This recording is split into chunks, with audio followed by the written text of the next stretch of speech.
이제 자위를 결혼 전에 하는 거, 결혼 후에 하는 거, 이 자위가 문제가 될 수 있을까라는 거예요. 그러면 자위는 사실은 나 스스로를 위로하는 거잖아요. 그러니까 이것이 하나님께 영광을 돌리는 것인가, 또 이것이 배우자와 나와의 관계에서 유익한 것인가, 이거를 꼭 살펴봐야 되고,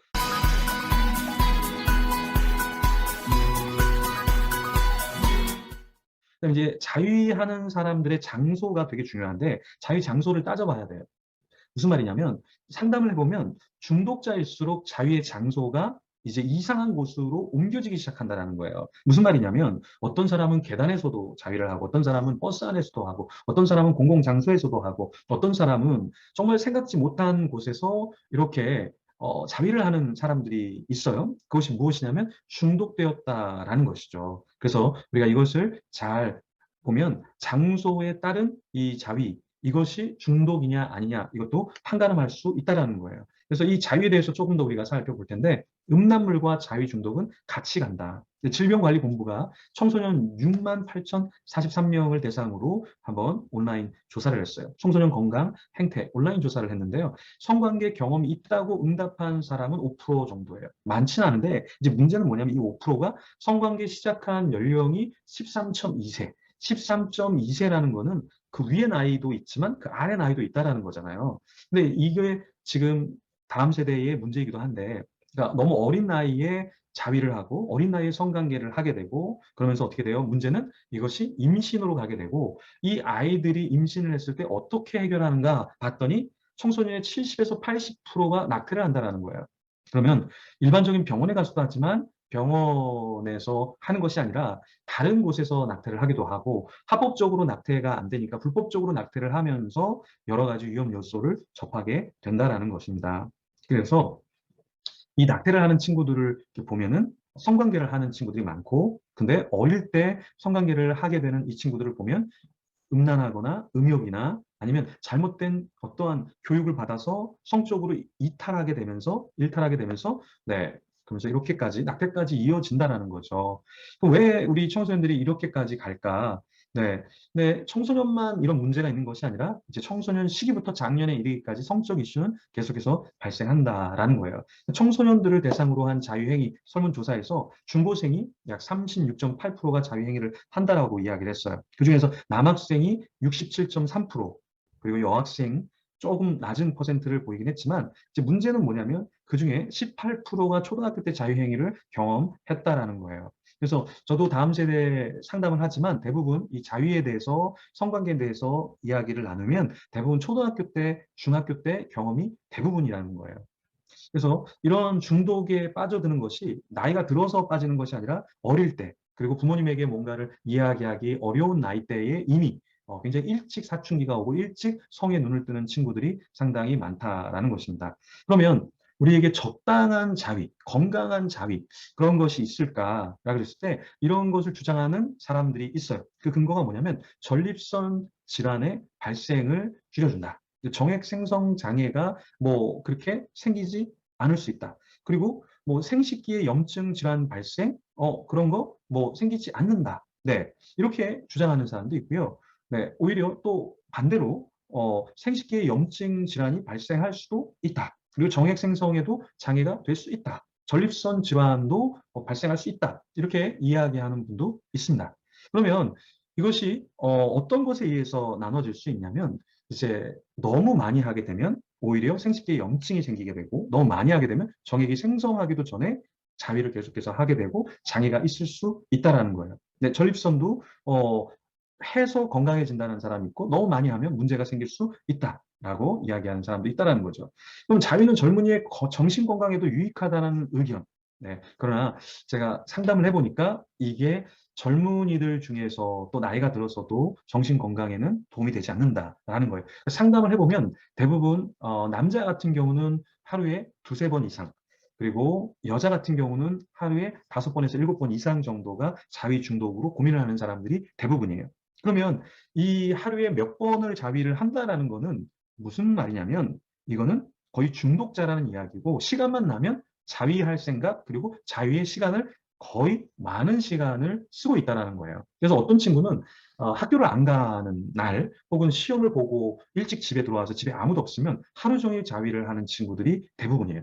자위 중독자들은 생각보다 더 많이 자위를 하고 더 많이 시간을 할애하고 그리고 그것에 자기의 모든 에너지와 자기의 모든 것들을 쏟아붓는 경우가 대부분이라는 거예요. 그래서 이 건강한 자위, 이것을 갖는다라는 것은 사실 쉽지는 않다. 그래서 비뇨기과 전문의 황진철 박사님이 건강한 자위에 대해서 이야기를 해요. 자기 욕구를 잘 파악해야 된다. 자유할 공간을 가져야 된다. 깨끗한 몸으로 해야 된다. 근데 이것이 거의 지켜지지 않는다라는 거죠. 그래서 이 황진철 박사님이 자위해서 이제 병원에 오는 사람들을 이렇게 보니까 문제들이 있는 거예요. 어떤 문제가 있냐면 남자 같은 경우에는 너무나 빨리 사정하려고 하는 성향이 생기게 되고 아무 장소에나 자위를 하려는 사람이 생기게 되고 더 쾌감을 가지려고 더 자극적으로 자해를 하듯이 하면서 자위를 하는 사람들이 많다는 거죠. 그래서 어떤 남자는 요도 부분에 철사를 넣어서 자위를 하다가 이제 너무 몸을 다치게 만들어서 병원에 와서 치료를 받는 사람도 있고요. 여자 같은 경우도 자위를 하다가 도저히 이제 혼자 감당이 안 돼서 병원에 와서 치료를 받는 사람들이 있다는 거예요. 근데 이 황진철 박사님의 말에 의하면 병원에 오는 경우는 남자보다 여자가 더 많다는 거예요. 어떤 여자는 진공청소기를 사용해서 자위를 하다가 네, 문제가 생겨서 병원에 온 경우도 실제로 있다는 거예요. 자위를 하면 안 좋은 이유는 무엇이냐? 자위를 하면 하루 에너지의 30%를 소모한다. 몸이 다운된다는 얘기죠. 신장에 무리를 줘서 배뇨 기능에 장애가 온다. 그리고 집중력이 저하되고 좌절감, 죄책감, 자포자기하는 마음이 있다라는 거예요. 그래서 여러 가지 것들 중에서 이제 자위를 너무 많이 하는 중독자들의 문제는 뭐냐면 몸에도 문제가 있지만 실제로 내면적으로 좌절, 죄책감. 네. 그리고 나는 어쩔 수 없는 더러운 인간이구나. 이것이 사실은 사람을 더 힘들게 한다는 거죠. 자위를 하면 호르몬 과다 분비, 피부가 안 좋아진다. 사정시 횡격막이 당겨지면 신장을 압박한다. 조루증이 유발된다. 탈모 유발된다. 보통의 경우 성장에 방해가 온다. 정신적, 심리적 불안, 수치감에 시달린다라고 하는데요. 역시 이것들을 다 인정하는 사람도 있지만 인정하지 않는 의사들도 있어요. 예를 들어서 뭐 성장에 방해가 온다. 너무 많이 하면 성장에 방해가 오지만 뭐 성장에 방해가 되지 않는다. 또 탈모가 유발된다. 오히려 호르몬 때문에 이 호르몬 때문에 탈모가 일어나는 건데 호르몬을 빼는데 탈모가 유발된다. 그거는 말이 안 된다. 이렇게 이야기합니다. 네. 그래서 뭐 피부가 안 좋아진다. 그거 뭐 자위 몇 번 한다고 해서 피부가 안 좋아지냐? 절대 그렇지 않다. 이렇게 주장하는 의사도 있어요. 네, 맞는 말일 수 있습니다. 근데 중요한 건 뭐냐면 전체적으로 피곤하고 전체적으로 자위 중독자, 자위를 너무 많이 하는 사람은 피부가 안 좋아질 수밖에 없고 성장에 방해가 오는 것은 당연하고 무엇보다 아까 말씀드린 정신적인 심리적인 수치감 이것은 너무나 심각하다라는 거예요. 네. 자, 그러면 자위는 규칙적으로 하는 거, 아예 안 하는 거, 어떤 것이 더 좋을까? 그래서 이 자위를 금하는 그래서 그것을 같이 하려고 모인 이 카페가 있어요. 근데 그 사람들이 뭐라고 얘기냐면 그 사람들은 이제 자위를 안 하려고 하면서 커뮤니티를 만들어서 이런 운동을 하는 사람들인데 이제 예전에는 이제 자위 때문에 힘들었다가 안 하니까 피부가 좋아졌어요. 눈이 밝아졌어요. 머리가 안 빠져요. 아침에 잠에서 일어나는 게 힘들지 않아요. 이런 얘기를 해요. 그리고 무엇보다 수치감, 심리적인 불안과 정제감이 없어요. 이런 얘기를 많이 한다는 거예요. 네. 그래서 의학적으로는 이것을 증명할 수 없다라고 의사들은 얘기해요. 어떤 의사들은 뭐 그거 좀 안 한다고 피부가 이렇게 갑자기 좋아진다? 눈이 밝아진다? 머리가 안 빠진다? 오히려 아까 말씀드린 대로 머리가 더 빠질 텐데 호르몬이 더 많기 때문에 네. 그리고 아침에 일어나는 게 힘들지 않아요? 정말 그럴까? 그거는 개인적인 주관적인 느낌 아닐까? 이건 과학적으로 증명된 건 아니다. 라고 얘기를 하는데 실제로 이제 자위를 하지 않으려고 모여서 노력하는 사람들은 예전보다는 훨씬 몸이 건강해진다. 그리고 내면적인 불안, 정제감이 없다라는 것은 네, 우리가 동의할 수 있는 거죠. 이 자위나 음란, 이 중독의 무서운 건 뭐냐면 바로 뇌를 보상 회로에서 도파민으로 보상 심리를 자극해서 조금만 어려움이 있으면, 조금만 힘들면, 조금만 보상을 받고 싶으면 바로 음란한 것으로 풀어버리게 만든다라는 거예요. 자위를 크게 세 가지로 나눌 수가 있는데 욕구적인 자위, 그리고 두 번째 이제 호기심적 자위. 이제 문제는 뭐냐면 이 호기심적 자위 이것이 많아지고 나중에는 중독적 자위로 간다라는 거예요. 그러니까 욕구적인 자위라는 것은 우리 안에 우리가 이 식욕이 있듯이 성욕이 있다라는 것이죠. 그런데 이 성욕을 내가 호기심적으로 이렇게도 해보고 저렇게도 해보고 하게 되면서 문제는 무엇인가? 결국에 호기심적 자위가 넓어지고 깊어지고 강렬해지면서 중독적 자위로 가게 된다. 그래서 그러면 중독적 자위로 가게 되면 어떻게 하냐면 내가 컨트롤할 수 없는 단계로 넘어가게 되는 거죠. 그러니까 영국의 과학 교사 게리 윌슨이라는 사람이 테드 강의에서 인터넷 포르노를 가지고 주제를 가지고 강연을 해요. 그런데 이 교사가 하는 말이 무엇이냐면 이 자위나 음란, 이 중독의 무서운 건 뭐냐면 바로 뇌를 보상 회로에서 도파민으로 보상 심리를 자극해서 조금만 어려움이 있으면, 조금만 힘들면, 조금만 보상을 받고 싶으면 바로 음란한 것으로 풀어버리게 만든다라는 거예요.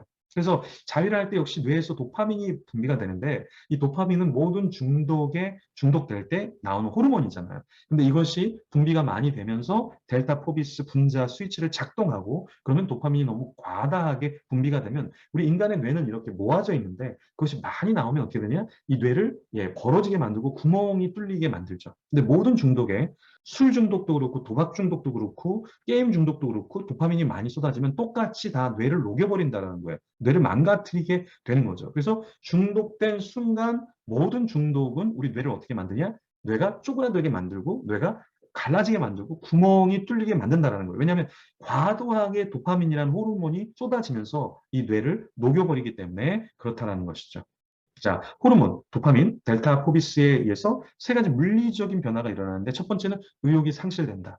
두 번째는 더 높은 강도의 흥분에만 만족하게 되는 거죠. 그리고 더 강한 특정 음란물에만 반응하게 된다는 거예요. 음란 중독이랑 자유 중독의 문제는 무엇이냐면 일상적인 생활이 잘 안 되는 거예요. 내가 해야 될 과제가 시간 안에 맞춰지지가 않고 집중이 안 되는 거죠. 왜 여기에 빠져 있으니까. 그리고 흥분을 좋아하게 되는데 나중에는 강도 높은 흥분을 쫓아다니게 되게 되고 어떠한 것에 일반적인 것에 내가 예전에는 어떤 느낌이 있었는데 이제는 일반적인 것에 느낌이 없게 돼요. 그리고 특정한 음란한 것, 특정한 어떠한 성적 행위 거기에 중독되어지죠. 그럼 어떻게 됩니까? 다른 것은 눈에 들어오지 않고 느껴지지 않고 중독된 거에만 반응하는 중독자가 된다라는 거예요. 우리가 동성애를 중독이다라고 얘기하는 이유가 뭐냐면 동성애자도 자기가 좋아하는 성향의 사람이 있고 어떤 몸매가 있고 타입이 있고 그렇죠. 이런 것이 중독 성향으로 가게 되고 다른 내가 좋아하지 않는 사람이 나타나면 성적인 욕망이나 어떤 성적인 쾌락을 잘 느끼지 못하게 되는 거죠. 이게 중독에 있어서 문제가 되는 것이죠. 똑같이 자위도 음란도 그렇게 된다는 거예요. 내가 어떠한 특정 어떠한 신체 부위 혹은 특정한 어떠한 체위 어떠한 강렬한 나에게 쾌락을 주는 그런 모습, 그런 조명, 그런 환경 이런 것이 아니면 반응하지 않게 된다라는 거죠. 남자의 뇌 중독으로부터의 자유라는 책이 있는데요. 이 책은 남자의 뇌를 조금 더 연구해서 이렇게 설명해 주는 책이에요. 윌리엄 M. 스트러더스라는 분인데 이분이 어떤 얘기를 하면 음란물과 거울 신경세포의 관계를 얘기해 줘요. 이 거울 신경세포라는 건 뭐냐면 내가 음란물을 보면 내가 그 음란물의 주인공이 된 것처럼 느끼게 되는 거예요. 그렇게 되고 그것이 일치가 되게 되면서 더 강력해지는 쾌락을 느끼게 된다라는 거죠. 그렇죠? 그래서 음란물 중독자 여자를 잠재적인 성 파트너로 보기 시작하는 것이고 이것이 이제 잦아지면 어떻게 되면 일상생활에서도 어떤 여자가 나의 파트너처럼 여기게 되고 혹은 그냥 남자를 보는데 남자가 옷을 안 입고 있는 것처럼 여자를 보는데 여자가 옷을 안 입고 있는 것처럼 내가 음란물에 있는 사람을 상상하게 되고 현실과 이 가상세계 또 이 영상세계와 현실세계를 혼동하게 돼요.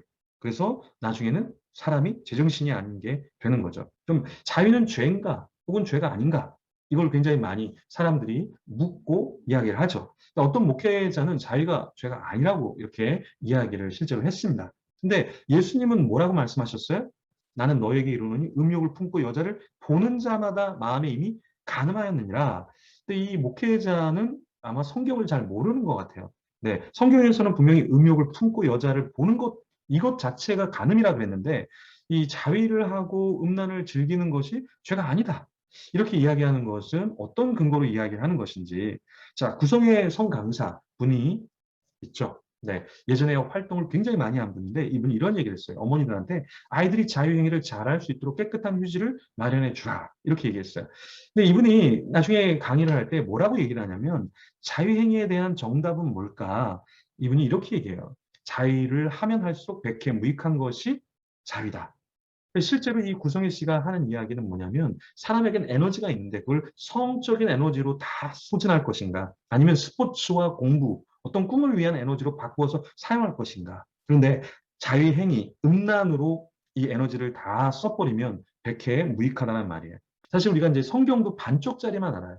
성경에서 이 가늠하다가 잡힌 여인, 예수님께서 용서하셨다. 동성애자들이나 어떤 성을 즐기는 사람들, 야, 예수님이 다 용서해 주셨는데, 뭐가 문제야? 다 즐겨, 즐겨. 예수님도 용서해 주셨는데, 근데 예수님께서 뭐라고 말씀하셔요? 다시는 이와 같은 죄를 범하지 말라. 이렇게 말씀하셨잖아요. 그러니까 앞쪽은 아는데 뒤에는 잘 몰라요.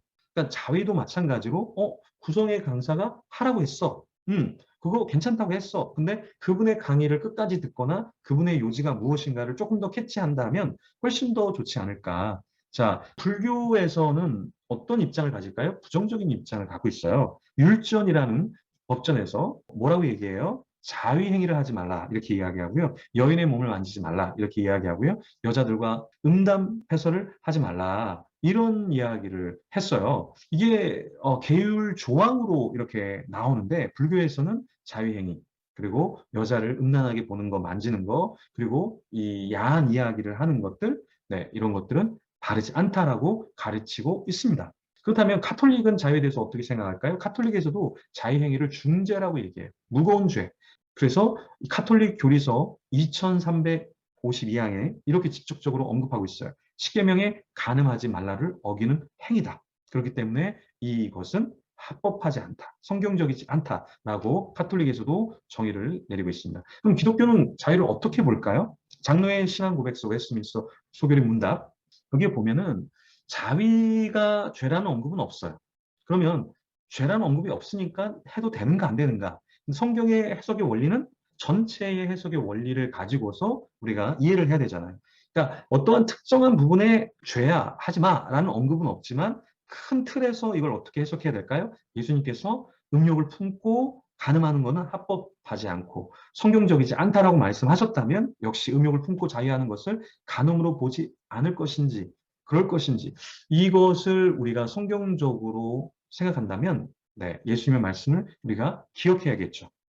그래서 우리는 음욕을 품고 자유하는 것을 간음으로 보지 않을 것인지 고민해야 한다는 것입니다. 나는 음란 중독자인가 아닌가를 어떻게 판명하냐면 이 질문들이 여러분들이 한번 답을 한번 해보세요. 배우자나 다른 가족 혹 친구들 몰래 성인 영화를 보거나 성인 웹사이트를 방문한다. 달콤한 포르노그래피라는 책이 있어요. 이 데니스 프레드릭 이 저자가 저술한 건데 그 책에 보면 이런 내용이 있어요. 저자는 음란물 중독은 특별하고 이상한 사람만 빠지는 것이 아니라 일반 가정에서 자란 사람들이 빠져들고 끔찍한 중독의 맛을 보게 된다. 이 말은 무엇이냐면 누구나 음란 혹은 성중독자가 될 수 있다라는 말입니다. 근데 그렇게 되는 이유가 무엇이냐면 세계적으로 약 400만 개 이상의 음란 웹사이트가 존재하고 있어요. 실제로 지금도. 네. 접속된 자를 접촉하여서 음란 중독자로 만들어내고 있거든요. 왜 음란 중독자로 만들어낼까요? 자기들이 그 사람들을 통해서 이익을 얻기 때문에 그래요. 이윤을 만들기 때문에 그렇다는 거예요. 그래서 이 음란한 웹사이트 이런 것들은 사실 성인에게만 개방되는 것이 아니라 어린 자녀에게도 마구마구 접속할 수 있도록 로그인 없이 되는 것도 상당히 많아요. 그래서 이것이 다음 세대 젊은이들의 문제가 되고 있고 나이 든 사람도 역시 문제가 될 수 있다는 것이죠. 그러면 이런 것들이 왜 문제가 되냐? 이제 음란 중독으로 가게 만드는 게 문제거든요. 그럼 한번 여러분들이 나는 음란 중독자인가 아닌가를 어떻게 판명하냐면 이 질문들이 여러분들이 한번 답을 한번 해보세요. 배우자나 다른 가족 혹 친구들 몰래 성인 영화를 보거나 성인 웹사이트를 방문한다. 한번 답해 보시고요. 두 번째, 외롭거나 좌절감을 느끼거나 스트레스를 받으면 음란물이 아무 잔소리도 하지 않은 편안한 친구처럼 느껴진다. 그럼 어떠세요? 세 번째는 음란물을 보면서 자위행위를 한다. 네 번째, 음란물을 볼 기회를 늘 찾거나 음란물이 보고 싶어 마음이 두근거린다. 다섯 번째, 음란물을 볼 수 있는 확실한 정보를 갖고 있다. 여섯 번째, 음란물에 심취되는 것이 더 이상 심각한 문제라고 생각되지 않는다. 일곱 번째는 처음 음란물을 대했을 때 흥분되던 장면들이 더 이상 흥분되지 않는다. 여덟 번째, 특정 민족이나 특정 신체 부위 등에 성적으로 흥분하는 특별한 취향이 생겼다. 아홉 번째, 평소에는 성적 능력에 대해 자신감이 없다가도 음란물에 심취하면 자신감이 생긴다. 열 번째, 아무리 노력해도 혼자 힘으로는 음란물 사용을 멈출 수 없다. 여러분 어떻게 생각하십니까? 또 조금 더 보면 아내와 자녀들과 있는 시간보다 음란물을 보며 허비하는 시간이 더 많다. 음란물을 보느라 할 일을 놓치기도 하고 직장에서 몰래 음란물을 본 적도 있다. 여기에 몇 개를 여러분들이 체크를 하셨나요? 우리 이렇게 생각해요. 음란물을 하드코어가 있고 소프트코어가 있다라고 우리가 생각을 하는데 사실은 소프트코어든 하드코어든 상관없이 음란물은 그것을 보는 순간 지속해서 보는 순간 중독자가 된다라는 거예요.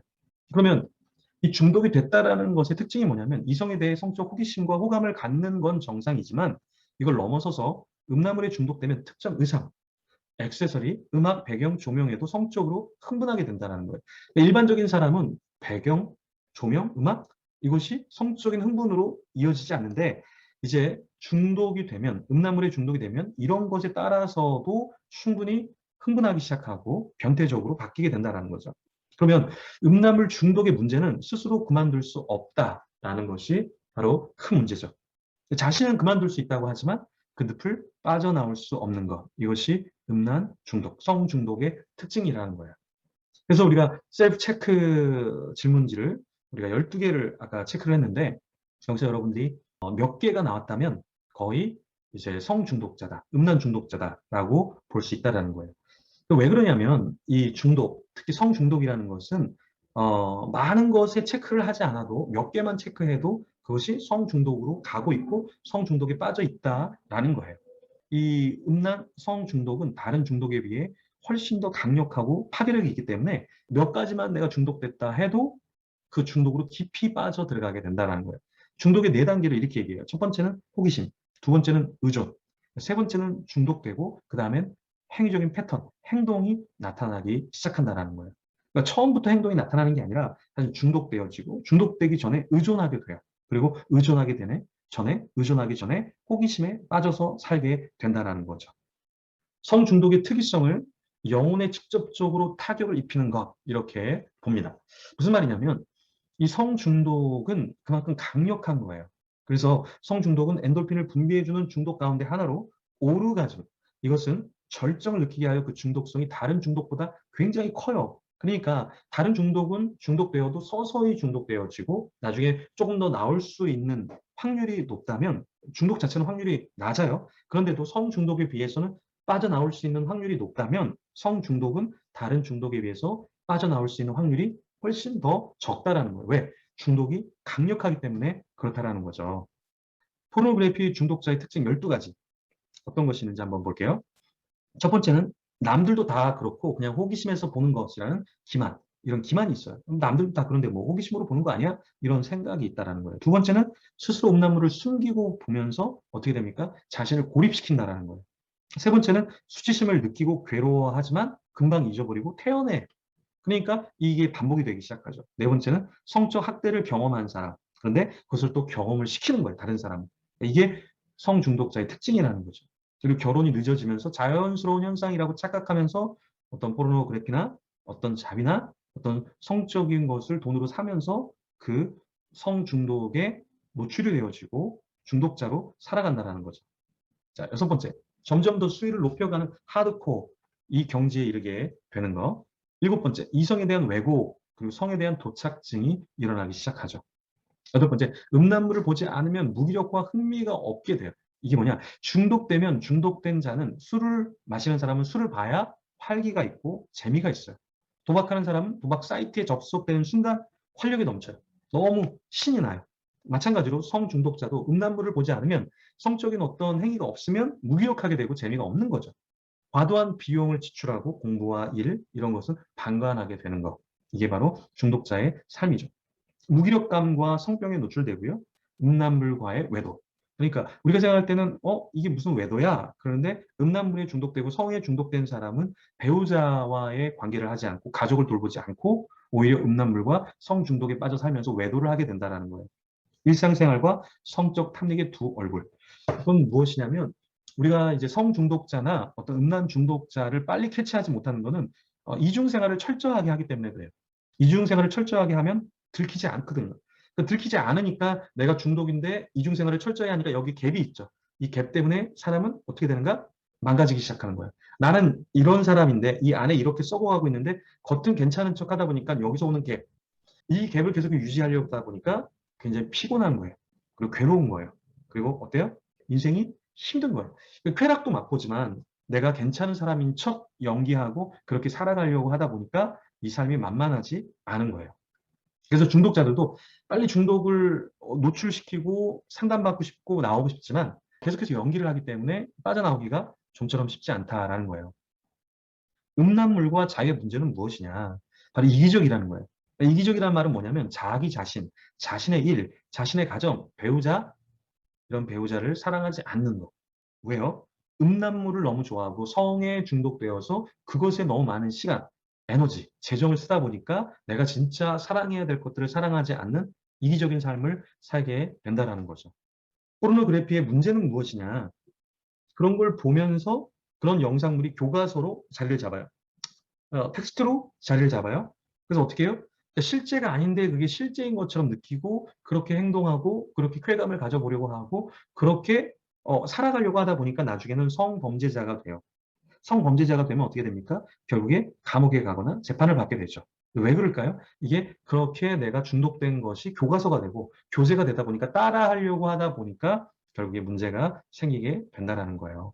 그래서 한 중학교 남학생인데 이제 학교에서 어떤 같은 남자아이를 이제 성기를 이렇게 장난식으로 만졌는데 그게 이제 문제가 돼서 난리가 난 거예요. 그래서 그 부모님이 이제 소송을 하겠다 하면서 이제 학교에서 어려움을 좀 당했어요. 그래서 나중에 이제 그 친구한테 너 왜 그랬어? 그러니까는 이제 음란물을 보다가 보니까 그렇게 하는 걸 보고 재밌겠다. 그래서 그냥 아무 생각 없이 했는데 이게 성추행으로 되어지고, 예, 굉장히 학교에서 이제 잘려야 되는 위기, 퇴학당해야 되는 위기, 뭐 이런 것까지 겪게 된 거예요. 근데 나중에는 잘 풀려서 중학교를 같은 중학교를 졸업하고, 고등학교를 졸업하고 그랬는데, 이제 이런 거예요. 그게 이제 음란물을 보다가 그게, 저렇게 하는 거구나 하다가 나도 모르게 생각해서 어떤 여과 없이 잘못된 거야 라는 생각 없이 이렇게 교과서나 교재로 내 삶에 영향을 주기 시작하면 이제 이상한 사람이 되는 거죠.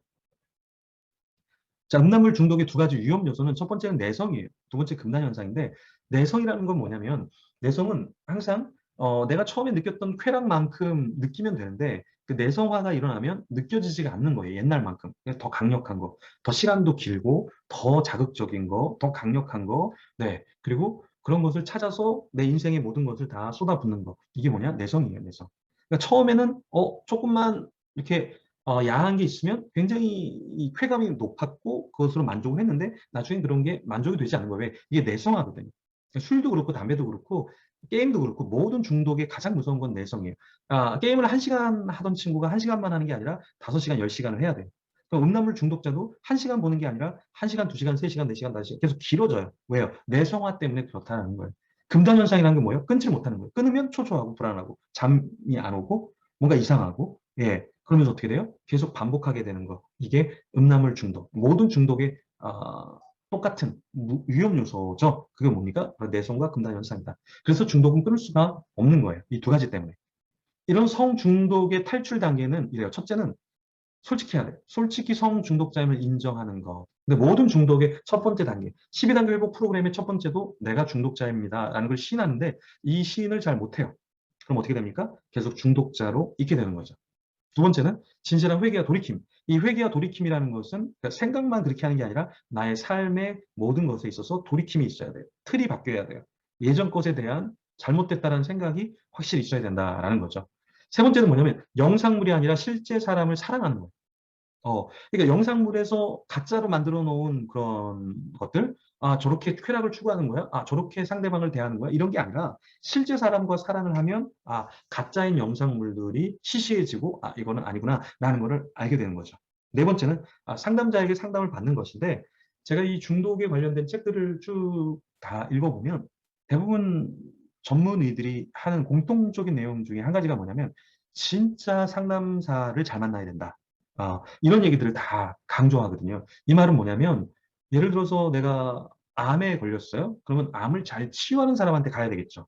마찬가지로 내가 중독에 걸렸을 때 나를 정말 꺼내줄 수 있는 사람에게 가야 되는데, 대부분 우리는 뭐 하냐면, 그냥 약 지어주는 사람, 그냥 10분 상담해주는 사람, 30분 상담해주는 사람. 그러니까 이런 사람을 만나면 사실 중독자는 빠져나오기가 굉장히 어려워요. 이 중독이 빠져나오는 율이 굉장히 낮아요. 대부분 우리가 의학적으로 3% 정도를 잡아요. 그리고 사회치료는 그 이상을 더 많이 잡기는 잡는데 그만큼 이 중독에서 빠져나오는 건 어렵다. 그런데 빠져나오려면 어떤 사람 만나야 된다? 좋은 상담사를 만나야 빠져나올 수 있다라는 거예요. 다섯째, 성중독 원인을 파악하고 환경을 조성하는 거 되게 중요하죠. 그러니까 내가 왜 성중독자가 됐을까? 어떤 사람은 우연하게 성중독자가 되는 경우도 있고, 어떤 사람은 이제 관계에서 만족이 되지 않기 때문에 그걸 채우려고 내가 성적인 것으로 채우는 사람이 있고, 어떤 사람은 진짜 환경이 너무 안 좋아서 이 성중독에 빠져서 사는 사람들은 그 환경만 잘 잡아주면 또 어렵지 않게 거기에 더 깊이 빠지지 않고 회복이 될 수 있는 거죠. 그래서 그 원인을 파악하고 또 환경도 바꿔줄 필요가 있다라는 겁니다. 쾌감 감소의 법칙을 가져야 돼. 그러니까 내가 예전에는 매일매일 이 정도의 성적인 중독에 있었다면 그 시간과 횟수와 그런 것들을 점점 줄여가는 거죠. 그래서 술을 우리가 끊을 때도 우리가 한 번에 못 끊으니까 단주라고 얘기해, 단주. 조금씩 줄여가는 거죠. 성중독도 마찬가지로 줄여가야 된다. 일곱 번째는 유혹받을 가능성을 다 차단하는 거예요. 그러니까 친구들하고 내가 놀면, 아, 내가 성적인 중독의 현상을 보인다. 그럼 어떻게 해요? 그 가능성을 차단하는 거예요. 그래서 제가 아는 그 부부도 이제 어려움 가운데서 지금 계속 그 결혼 생활을 해야 되냐 말아야 되냐 이런 어려움에 있는 그런 부부가 있는데 이 남편이 계속 음란물을 보는 거예요. 근데 부인은 신앙생활하고 남편도 신앙생활해요. 근데 문제는 뭐냐면 부인이 얘기해도 남편이 거기에 대한 죄책감이 없는 거예요. 그러니까 이 부인은 되게 어려운 거예요. 자기가 어떻게 대처해야 되는가? 인정을 해줘야 되는가? 아니면 끝까지 잘못됐다고 얘기하고 뭔가를 돌이키게 만들어야 되는가? 그렇죠? 근데 문제는 뭐냐면 유혹받을 가능성을 차단해야 되는데 중독자의 특징은 뭐냐면 이게 유혹받는 게 아니야. 나쁜 게 아니야. 이렇게 생각하면서 더 중독을 키울 수 있다라는 것입니다. 그러면 여덟 번째는 뭐냐면 산책하고 운동. 산책하고 운동이 아무것도 아닌 것 같은데 이 모든 중독에는요, 이 산책과 운동이 굉장히 큰 힘을 줘요. 그래서 중세시대에 수도원에서는 항상 오후에는 노동을 시켰어요. 미국과 캐나다에도 중독 센터가 있는데요. 거기 가보면 오전엔 예배를 드리고요. 2시간 정도. 오후에는 다 노동을 시킵니다. 이거 왜 노동을 시키지? 노동을 할 때 사람의 정신이 맑아지고 땀을 흘릴 때 몸이 건강해지고 몸이 건강해지면 중독을 거부하고 중독에서 나와서 일상적인 생활을 하는데 굉장히 쉬워져요. 근데 중독자들은 1년만 제대로 중독에 빠져도 근육이 다 빠지고요. 서 있는 것조차 굉장히 힘들고요. 그리고 정신적인 의지가 되게 약하게 돼요. 그래서 산책과 운동은 굉장히 중요한 요소입니다. 그리고 절대자를 만난다. 신앙생활 하면서 하나님을 의지하는 거, 이게 내가 성중독에서 나올 수 있는 큰 도약 발판을 놓게 된다라는 거예요. 그러니까 내 힘으로 끊는 게 아니라 성령님을 의지하고 하나님을 의지하고 예수님을 의지하면서 난 이런 더러운 것에서 더 이상 살지 않아야 되겠어 라고 하는 순간 그런 것들이 시시해지고 얘는 뭐 하는 거야? 이건 뭐야? 내가 왜 이런 거에 끌려다녀야 돼? 이렇게 건강해진다라는 거죠. 열 번째, 건강한 공동체 안에 있어야 된다. 그러니까 지금 예를 들어서 이렇게 같이 저랑 같이 이 중독에 대해서 나누고 있는데 그럼 어때요? 이게 1대1로 1대 다수로 어쨌든 성에 대해서 뭔가 같이 고민하면 이게 공동체를 형성하는 거죠. 그럼 이 공동체 안에 있으면 어때요? 건강해지기 시작하는 거예요. 그래서 사람은 혼자 있으면 표적이 돼요. 그래서 유혹을 받아요, 시험을 받아요. 근데 같이 있으면 위험이 표적이 나에게 큰 영향을 주지 않는다. 그래서 중독자들은 다 모임을 가져요. 네. 12단계 회복 프로그램도 모임이에요. 소모임이에요. 그래서 이런 모임을 지속적으로 하는 사람들이 건강해지죠.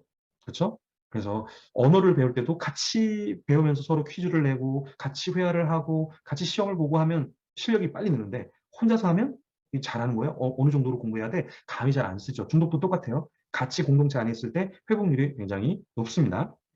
성중독에서 나오려면 한 가지 기억해야 돼요. 뭐냐면 완치는 없다. 이걸 생각하지 않으면 나는 안 되는구나. 나는 안 돼. 어쩔 수 없네. 그러면서 계속 그 중독의 상태에서 나오려고 하지 않는 거예요. 포기해버리는 거죠. 그러니까 알코올, 도박, 마약과 약물, 음란 중독 모두 한 번에 완치되는 건 없어요.